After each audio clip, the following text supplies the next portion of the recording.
Hey guys, it's me Rachel here with Crimson Willow. So I am bringing you part one of my three-part series on how to make a noseband. I decided to divide it up into three parts because this first video is already 11 to 12 minutes long and I didn't want you guys to get bored. So I'm really excited. This video is going to be touching on just the design process, how to get the noseband shape made, and then how do you go about actually designing the noseband, putting the design on it, and then I kind of touch on the conditioning process. And then the next video will go on into coloring it, and then the third video will go on into finishing it up. So yeah, so I hope you guys like this. Let me know in the comments below what you guys think. If you like my videos, be sure and hit subscribe. I plan to bring you many more, even after this noseband series. So yeah, as always, thank you guys so much for supporting my business and now my YouTube channel. I really appreciate it. And yeah, I'll see y'all at the end. Bye. Okay, so first things first is we need leather. And what we're going to use is a type of leather called vegetable tan leather, or better known as veg tan leather. This is just a plain colored leather. It's smooth on the front side and it's going to be rough out on the back. Okay, so the first thing we need to do is decide the shape of our noseband. I already personally have a die made. This is my most common type of noseband. It's called my Willow style. But what you're going to need to do is make a pattern of your own. And typically my nosebands, I make them 10 inches for the pattern, and then the tabs I add on are about 1.5 inches each. So you just have to get creative and make your own style, or I know a lot of other makers sell already pre-made blanks that you can decorate. So it's just up to you on which one you want to do. Okay, so once we have our noseband shape figured out, we have it all cut out, now we need to figure out the design. There's several different ways you can go about this. You can do an overlay like this where you put a colored or printed leather on top, add some spots, or you can do the next thing, which I'm going to do, which is going to be tooling the leather, adding a design to it, and then adding this leather as an inlay. So I'm going to be using my swivel knife to carve out a design. Okay, so this specific noseband I'm making, I'm going to be doing one of my feather styles. And I actually really like to use these craft aids, is what they're called, and they're from Tandy. They're basically raised on the bottom side, and what you do is you just basically rub something over it, and it'll already mark out that design for you, so you can go ahead and trace it next with your swivel knife. Okay, so now for the next step, I'm just going to take a water bottle and I'm going to spray water on the leather. And what this is called is it's called casing. And this is going to help our leather be easier to carve with our swivel knife. Okay, so once our leather is cased, we are going to go ahead and transfer our design to the leather. So I've already picked out my feather. I'm going to go ahead and get it situated on the leather exactly how I want it. And then I'm going to take something, in this case, it's just a little stylus thing, and I'm going to rub it kind of rough over the leather just to make sure and get a good impression. Okay, so I added my first feather and I've decided on this specific design, I'm going to go ahead and add a second feather. So I'm going to go ahead and position again like I did on the first one, exactly how I want it. And I'm going to go ahead and rub again and make sure that design is transferred really good.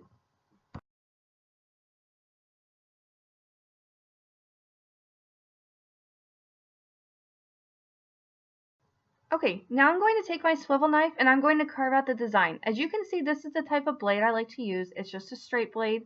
I purchased it from Tandy.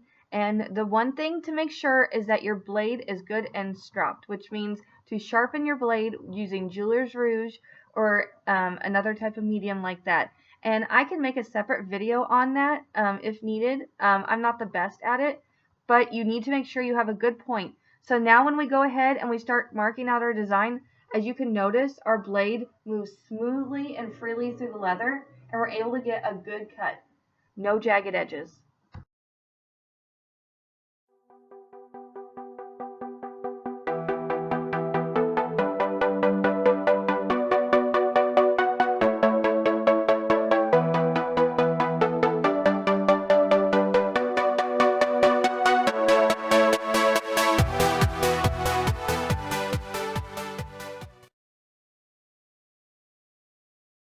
Okay, so after we have it carved out, we're going to go ahead and start our beveling, and I like to use a checkered beveler, and I'll link it down below which one I use. And to tool, we need a maul or a hammer. I like to use this maul. It's by Tandy. It's an Al Stolman. It weighs 1 pound. They go up to 3 pounds, but that's just too heavy for me. Okay, so I'm just going to go ahead and show you one impression from this checkered beveler, just so you can kind of see the impression that it leaves behind. So I'm going to go ahead and tap it with my maul, and then that's what it's going to look like all the way around. And so now what I'm going to do is I'm just going to take that beveler and I'm going to carry that impression down the side of my swivel knife mark that I made. And what this is going to do is this is going to bring out our design or our feather. It's going to raise it up and make it stand out. The opposite way you could do is if you wanted the feather to be raised down, you would tool on the inside of that cut. But right now I'm tooling on the outside. That way I'll make the feather stand out. And now we're just going to keep carrying this beveler all the way around our design. And that way it's just going to make it stand out a lot better. I tried to move it around so you guys can see. I'm sorry, I couldn't really get a good angle with this camera so you guys could see it. But as always, I'll show you the finished product as soon as I'm done doing each step.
Okay, so now I'm going to go in with my smooth beveler to do the stem on the feather.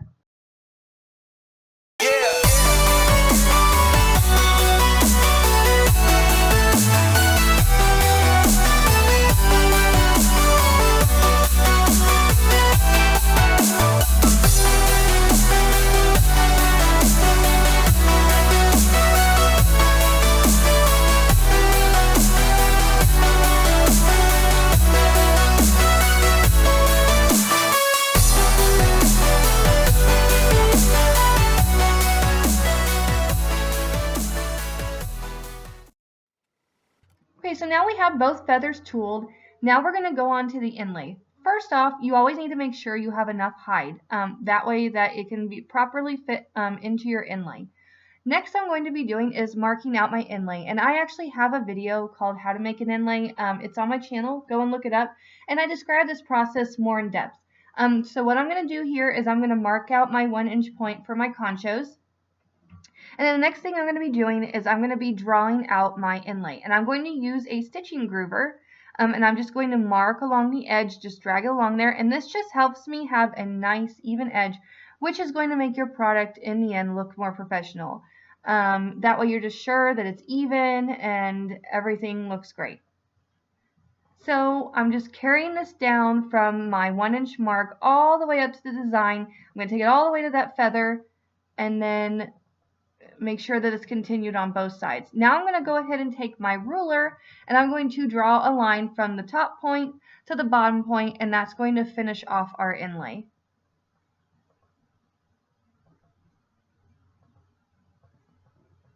And then now I'm just finishing this off here, making sure that that line is good and visible. So then the next thing what I'm going to do is I'm going to take my swivel knife and I'm going to carve along these lines. And this is just going to help when we go and take our knife next.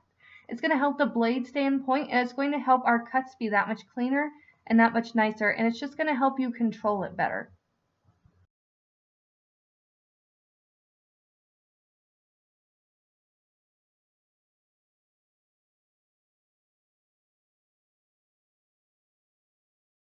Okay, so now the next thing I'm going to do is, I know I've already tooled out the feather, but that's okay.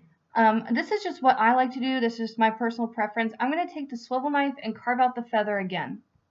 This just helps to ensure that when we go to cut out the feather, we're going to have nice, clean cuts, and the feather is going to stand out and look really good.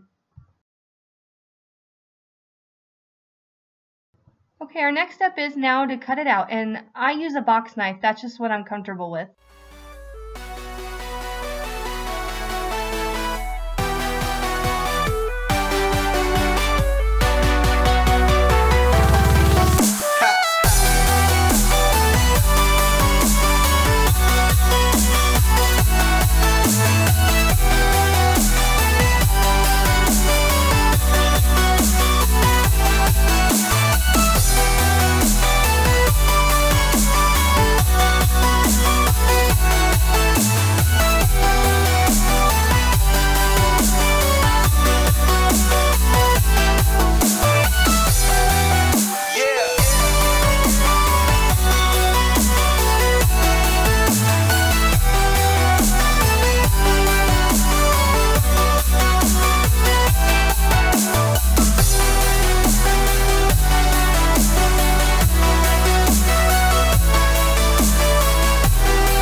Okay, and as you can see here, one little piece is being difficult, so I'm going to go ahead and take the knife and then just pop that off, and then now it's done. You can see our nice clean inlay, our nice clean edges, and if there's anything a little off, I can go ahead and go back with a sander. So now we're going to go and we're going to condition our leather. This is what I like to use. I like to use Needs Put Oil, but specifically this brand by Lexol, because as you can see, it says it's non-darkening. Regular Needs Put Oil will darken leather. So what I'm going to do is I'm going to go ahead and take a rag. I'm going to get a generous amount on my rag, and I'm going to go ahead and I'm going to rub this into the leather, just gently massaging it in there. And I'm going to be sure to get a good even coating of it, covering the whole noseband, because we want all of it to be as conditioned as possible, because when we case the leather, we add water, and then that tends to dry out leather.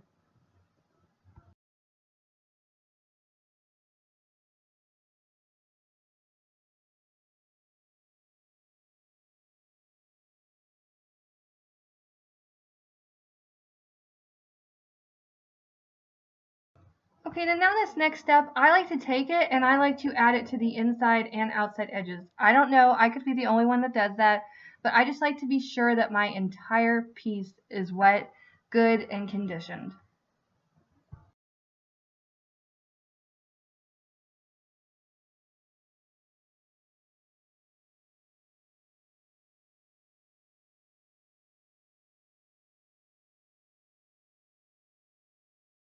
So then my final step is to take a soft cloth and to buff it out, basically to take off the excess off of my noseband. And yeah, it just helps finish it off. And I can tell you one thing, it is so key to make sure that your leather is conditioned, because that is what sets your products apart from everyone else's. Make sure that they are good and supple. So thank you guys so much. This is the end of part 1, and I look forward to part 2. Hope you guys learned a lot, and I'll see you soon. So how'd you guys like part 1? That is it. That is how you start a noseband. That's how you do the design, and that's how you do the conditioning of the leather. So yeah, I am having a lot of fun making this video. So be sure and stay tuned for part 2 and part 3. And in order for me to get part 2 up, this video is going to need to have 1,000 views before I put it up. So go ahead and view it up. Share it with your friends. I know we can hit it pretty easy. So yeah, go ahead and do that. And yeah, Thank you guys so much again, and if you like this video and you want to watch part 2 and 3, be sure and hit that subscribe button. I would really appreciate it. And as always, thank you again for supporting my channel and my business, and I look forward to the next video. See you guys later. Bye.